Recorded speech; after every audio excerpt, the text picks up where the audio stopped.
বলেন মুসলমানের সমাজে ঝগড়া লাগিয়ে যায় কত পাপিষ্টের কারণে? তিন দল পাপিষ্টের কারণে। একদল পাপিষ্ট হইল পাওনাদারের পাওনা দেয় না, আর একদল পাপিষ্ট হইল পাওনা দেয় ফুরাফুরি দেয় না, আদা দেয় আদা মাইরা দিত চায়। আর একদল পাপিষ্ট হইল পাওনা নাই তবুও পাওয়ার দাবি করে, পাওনা নাই তবুও পাওয়ার। এই তিন দল পাপিষ্টের কারণে মুসলমানের শান্তির সমাজের মধ্যে ঝগড়া লাগে। আল্লাহ বলেন আগেই এই তিন দল পাপিষ্টরে আগে সাইজ করো তোমরা, বলে দিলে তিন দল পাপিষ্টরে যদি আগে ভাগে সাইজ করে রাখতে পারো তাতে ঝগড়া লাগতোই না, খুন হইতো না। ঝগড়াও লাগবে না, খুনও হবে না, ঝগড়াও লাগবে না, খুনও হবে না। এই তিন দল পাপিষ্টরে যদি আগের থেকে সাইজ করে রাখো, আগের থেকে সাইজ করছো না, ঝগড়া লাগবই।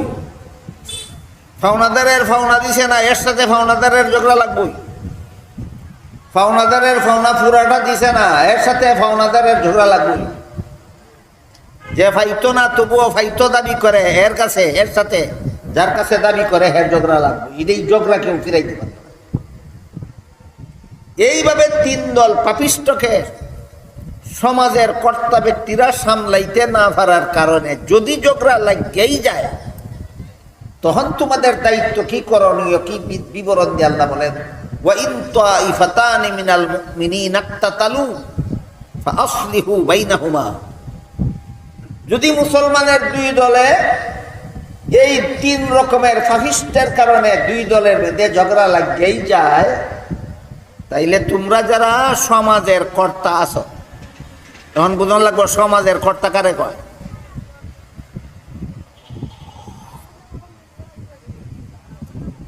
গায়ের দূরে সমাজের কর্তা হওয়া যায়, সাফার দূরে সমাজের কর্তা হওয়া যায় না। সমাজের কর্তা হইতে তিনটা গুণ লাগে। কত গুণ? এক নম্বর, যারা হালাল হারাম জানে, হালাল হারাম। দুই নম্বর, ন্যায় অন্যায় বুঝে, ন্যায় বুঝে না অন্যায় বুঝে না, এনে সমাজের কর্তা হইবার যোগ্য। তোমাদের করতে হবে যে হালাল হারাম জানে না, সে সমাজের কর্তা হইবার যদি না, কর্তা বানাইলে হারামের পক্ষে রায় দিব বিচারকিয়া। যে হালাল হারাম জানে না, এর যদি সমাজের কর্তা বানানি হয়, বিচারকিয়া কিতা করব? হারামের পক্ষে রায় দিব। কি করব? এত হালাল হারাম জানে না, হারামের পক্ষে রায় দিব।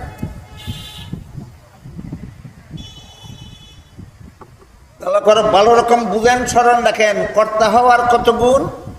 তিন গুণ। এক নম্বর, হালাল হারাম জানে। দুই নম্বর, ন্যায় অন্যায় বুঝে, ন্যায় অন্যায় বুঝে। তিন নম্বর, স্বার্থের লোভে পক্ষপাতিত্ব করে না। স্বার্থের লোভে পক্ষপাতিত্ব, নিরপেক্ষ। ঝগড়ার দুই পার্টির কোনো পার্টির পক্ষপাতিত্ব করে না। নিরপেক্ষতা যার মধ্যে, নিরপেক্ষতার গুণ যার মধ্যে পাওয়া যাবে, ন্যায় অন্যায় বুঝার মতো গুণ যার মধ্যে পাওয়া যাবে, হালাল হারাম জানার মতো গুণ যার মধ্যে পাওয়া যাবে, এরা হবে মুসলমান সমাজের কর্তা। এরা হবে মুসলমান সমাজের কর্তা। আমরা অনেক সময় সমাজ তিন যোগ্যতা যাচাই না কইলেই কর্তা বানিয়ে রাখি।